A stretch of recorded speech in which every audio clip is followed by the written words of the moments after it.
Radio Publique Africaine.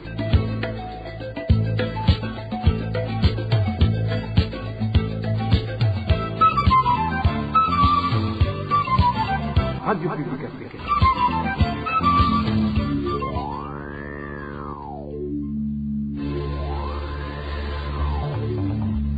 C'est le moment de suivre le journal parlé en français. À la présentation, Émile Nivasumbo. Bienvenue dans le journal du 3 décembre 2022. Voici les principaux titres.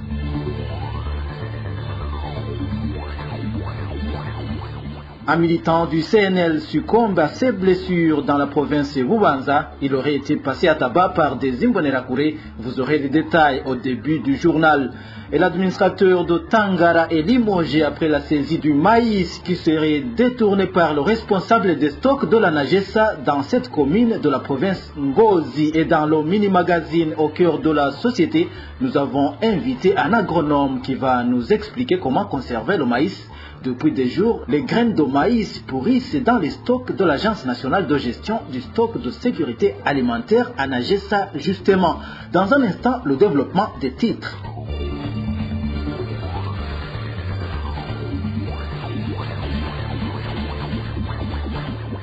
Un homme du nom de Lionel Nzoïsava, membre du parti CNL sur la colline Nyabikere de la zone Mousseini, commune Manda, en province de Bubanza, a succombé à ses blessures hier.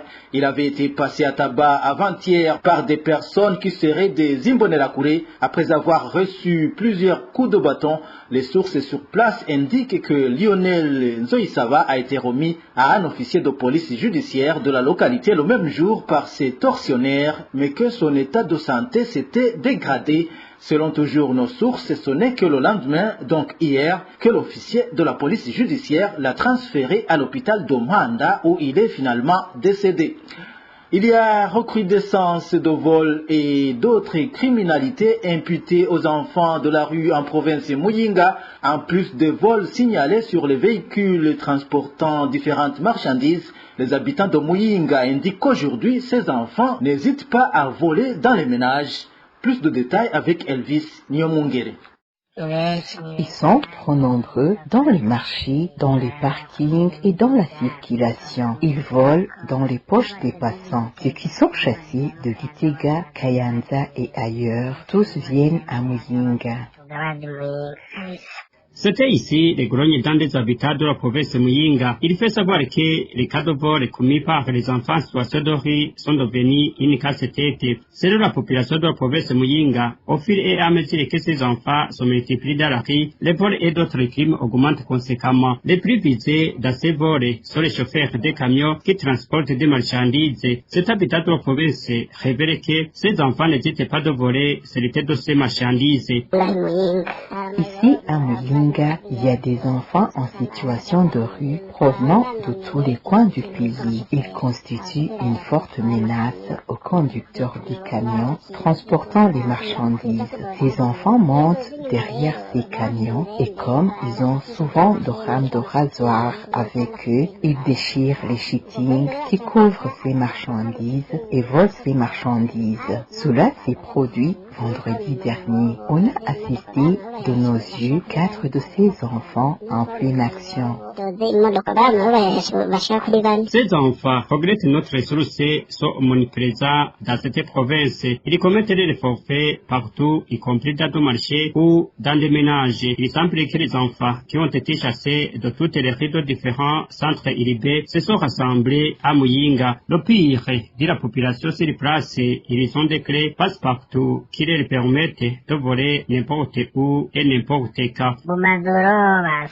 Dans les ménages, la situation est devenue plus compliquée car ils viennent avec des clés qui ouvrent n'importe quel cadenas et entrent comme s'ils entraient chez eux. Moi, je ne sais plus actuellement ce qui est arrivé dans notre province de Muyinga. On dirait que tous les voleurs du Burundi ne débarquent qu'à Muyinga. Ils sont très nombreux au milieu des marchés, dans les rues, bref partout. On dirait que tous qui ont été chassés déplacés de Gitega, d'Ongodi et de Kayanza se sont tous rassemblés à Muyinga. Nos sources dans la province de Muyinga font savoir que tout cela se fait aux yeux des autorités, mais sans aucune réaction. La rédaction de la RPA cherche à joindre Jean-Claude Watwanaye, gouverneur de Muyinga, sans y parvenir. Quittons Muyinga pour nous rendre à Kayanza, où certains habitants de la commune Matongo demandent à l'administration de leur vendre encore une fois des grains de maïs. Ils expliquent que la vente n'a été effectuée que pendant une seule journée, alors qu'il y a toujours du maïs dans les stocks de la Nagessa. Éloge divin Remesh. C'est au lendemain du début de la campagne de vente des stocks de grains de maïs de la Nagessa, c'est-à-dire le 29 novembre, que les habitants de la commune de Matongo ont été appelés à venir s'approvisionner en grains de maïs. Mais d'aucuns révèlent que, malgré la déclaration du ministère en charge de l'agriculture fixant la barre à 50 kg par ménage, même ceux qui en avaient les moyens n'ont eu droit qu'à moins de la moitié. La distribution des grains de maïs n'a eu lieu qu'une seule fois, en date du 29 novembre, à l'endroit où a été érigé le marché moderne, et ils n'ont donné aucun autre rendez-vous. Pour ceux qui sollicitaient les 50 kilos autorisés, ils ne recevaient qu'une quantité comprise entre 10 et 15 kilos. Seuls les plus chanceux ont pu obtenir 20 kilogrammes. Au vu des tonnes qu'ils avaient vues dans les stocks de la Nagessa avant le début de la dite campagne, nos sources à Matongo doutent que l'administration aurait l'intention de détourner ces grains de maïs pour ses propres intérêts. Si on prend en compte les quantités conservées dans les stocks de la Nagessa qui étaient souvent étalés sous le soleil, nous affirmons que les quantités distribuées mardi sont de loin inférieures. Ce qui est sûr, c'est qu'ils ont conservé une grande quantité de maïs dans leur stock. Donc, nous pensons que ces grains ont été mis de côté pour être vendus à certains individus influents. La rédaction de la RPA n'a pas pu joindre par téléphone Alice Saviumva, administratrice de Matongo, pour recueillir sa réaction. Vous saurez que le ministère en charge de l'agriculture avait annoncé que la campagne de vente des stocks de grains de maïs de la Nagessa va durer 2 semaines à partir du 28 novembre dernier. C'est la mauvaise gestion des stocks de la Nagessa qui aurait motivé la destitution depuis hier de l'administrateur de la commune Tangara en province Ngozi.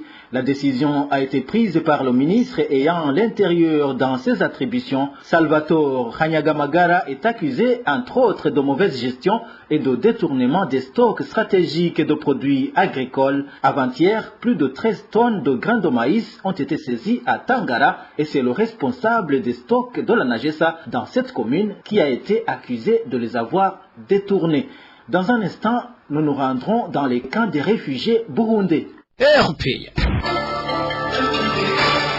Pour la énième fois, le gouvernement tanzanien affiche sa volonté de vouloir chasser les réfugiés burundais de son territoire. Selon Soudi Mwakibasi, commissaire chargé des réfugiés au ministère tanzanien de l'Intérieur, continuer à héberger les Burundais constituerait une bombe à retardement. Pour Soudi Mwakibasi, la Tanzanie devra passer à la vitesse supérieure s'il s'avère que le rapatriement volontaire a échoué.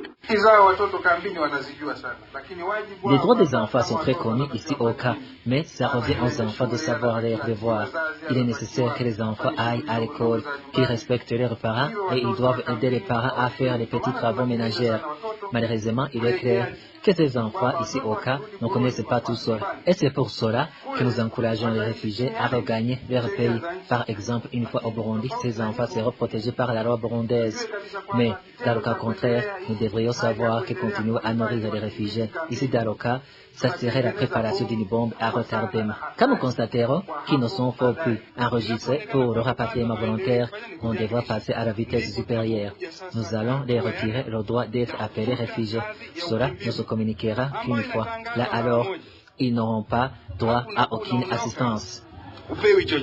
Soudi Mwakibasi s'exprimait à partir du camp d'Ondouta le mardi dernier lors de la visite d'une délégation burundaise dans les camps des réfugiés en Tanzanie.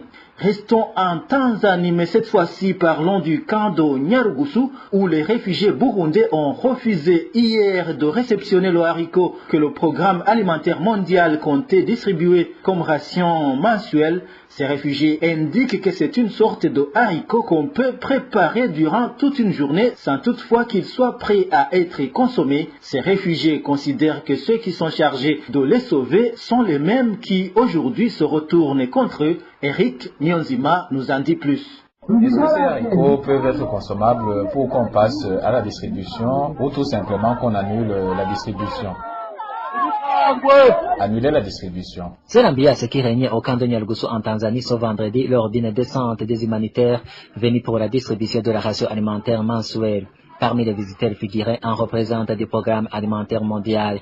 Un des représentants des réfugiés n'y est pas passé par 4 chemins. Il a déclaré haut et fort que leur donner de la nourriture qu'ils ne peuvent pas consommer signifie tout simplement les condamner à mourir. Comme parent, si tu achètes à tes enfants des haricots qui ne peuvent jamais être prêts à être consommés, c'est-à-dire que tu veux qu'ils meurent de faim. C'est donc que tu as violé le droit le plus fondamental de l'enfant. C'est même une infraction punissable par la loi. Tu as tué tes enfants tout simplement puisqu'une personne ne peut pas vivre sans manger, même si c'est un prisonnier. Il n'est pas permis qu'on lui prive le droit de manger. Ainsi, ces réfugiés ont demandé à leurs visiteurs de retourner dans les stocks de haricots qu'ils étaient venus distribuer. Ces haricots qui ne sont pas consommables, vous pouvez les remettre dans les stocks. Vous pouvez nous apporter d'autres variétés si vous en avez, mais sinon, cherchez-nous de l'argent pour que l'on puisse nous acheter à manger en attendant. Le délégué du PAM, à cette occasion, a promis de transmettre le message. Tout comme il m'avait approché pour que l'on puisse venir ensemble pour causer directement avec vous, mais pas avec vos représentants. Ils ont aussi entendu vos sentiments. Ils indiquent qu'ils vont s'y pencher pour trouver une solution. Pour ce, on n'a plus rien à faire ici.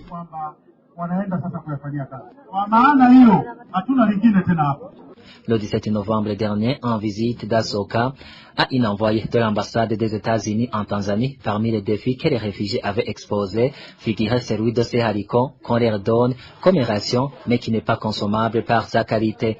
Il avait été promis à ces réfugiés que l'on allait prendre en considération leurs doléances. Restons dans les camps des réfugiés, mais rendons-nous cette fois en Ouganda où les femmes burundaises réfugiées au camp de Nakivale demandent une assistance pour sortir de la misère. Ces femmes voudraient apprendre des métiers. Selon elles, même celles qui ont fait des études au Burundi ne peuvent avoir nulle part où travailler parce qu'elles ne maîtrisent pas la langue anglaise. Je vous propose d'écouter l'une de ces femmes.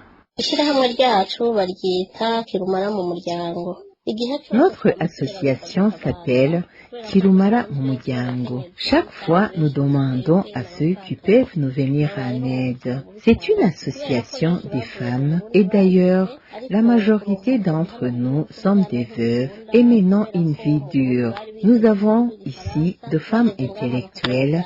Elles ont étudié au Burundi, mais comme nous sommes actuellement dans un pays anglophone, il nous est difficile d'avoir du travail. Certaines d'entre nous ont été dans des centres de métiers et savent maintenant faire de petits métiers comme la couture, la fabrication de beignets et tant d'autres métiers. Le problème, c'est le capital pour pouvoir démarrer. Tant d'autres femmes souhaiteraient aussi apprendre ces métiers, mais qui va les aider? Alors, nous lançons un appel à toute personne qui pourrait venir nous soutenir pour que nous puissions faire survivre nos familles. Voilà, c'est l'une des femmes burundaises réfugiées dans le camp de Nakivale en Ouganda. Dans un instant, le mini-magazine de la synergie des médias. Le mini-magazine au cœur de la société d'aujourd'hui se focalise sur les techniques de conservation du maïs après l'échec constaté dans les stocks de la Nagesa où plusieurs sacs de maïs ont pourri. Au cœur de la société vous est présenté par Jean-Marie Ndabashinze. Au cœur de la société.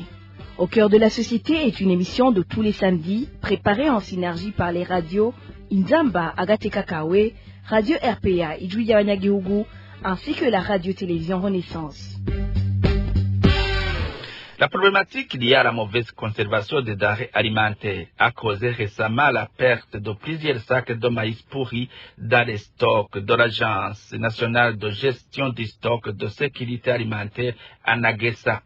Dans le mi-magazine de ce samedi 3 décembre 2022, nous avons tendu le micro à un ingénieur agronome qui nous explique ici les étapes de la bonne conservation du maïs depuis son acquisition. Au micro, vous êtes avec Jean-Marie Ndabashinze. Bienvenue.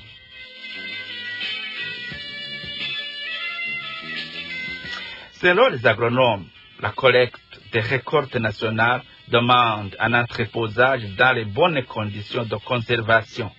Ingénieur agronome Eric Kabgati explique la première phase qui concerne la préparation. Comme ces maïs proviennent dans différentes origines, surtout auprès de la population, ça nécessite une autre préparation de nouveau, parce que conserver les maïs, ça demande de les sécher convenablement et de les trier.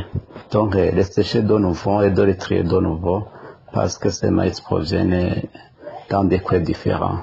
Le temps de séchage exigé pour conserver le maïs varie entre 10 à 12%, pour que les maïs ne se conservent pas de l'eau, parce que l'eau peut causer de la moisissure ou les virus, de ce que nous appelons communément la phytoxine. Après la préparation du maïs, il faut impérativement préparer le stock qui va servir de stockage. En quoi consiste cette phase? Il faut nettoyer et désinfecter le hangar de stockage, que ce soit à l'extérieur que même à l'intérieur. En plus de cela, il faut vérifier qu'il n'y a pas de trous au sein du hangar pour les boucher de nouveau, afin de ne pas se cacher des insectes ou des ravageurs qui peuvent même attaquer cette récolte par la plaie. Il faut aussi que ce stock soit bien construit pour faciliter l'aération, pour qu'elle soit bien aérée. Il faut ranger des palettes à l'intérieur du stock. Et après avoir mis des palettes à l'intérieur, on peut mettre également des shtings. Et puis on apprend ces sacs bien remplis et on va les entreposer sur ces palettes. Et après avoir mis les sacs dans le stock, on fumigue directement sans toutefois attendre l'apparition de ces rongeurs, ces ravageurs, pour éviter que les œufs ou les raves qui se cachent à l'intérieur de ces grains de maïs ne puissent pas affecter les maïs dès le début du stockage. On enferme, on met des comprimés spécifiques pour tuer ces rongeurs et on enferme ces shittings et on laisse ces shittings pendant 5 ou 4 jours et après on ouvre les shittings pour que les maïs restent mieux aérés. Et on fait tous les 3 mois cette opération de fumigation pour éviter que ces parasites, tous ces rongeurs ne puissent pas apparaître dans le stock. On peut même conserver le stock pendant plus même d'une année quand on suivit bien le stock. En même temps, il faut que le chargé du stock surveille tout le temps pour voir qu'il n'y a pas d'autres ennemis du stock qui puissent attaquer le stock. Mise en place par un décret présidentiel en mai 2018, ce projet Anagesa s'inscrit dans la droite ligne de la politique socio-économique du pays. Le projet consiste à éviter une mauvaise gestion des récoltes pour se prévenir contre la famine. Voilà, c'est ici que prend fait le mini-magazine de ce samedi. Jean-Marie Ndabashinze était à la présentation. Rendez-vous samedi prochain pour un autre numéro. Au revoir.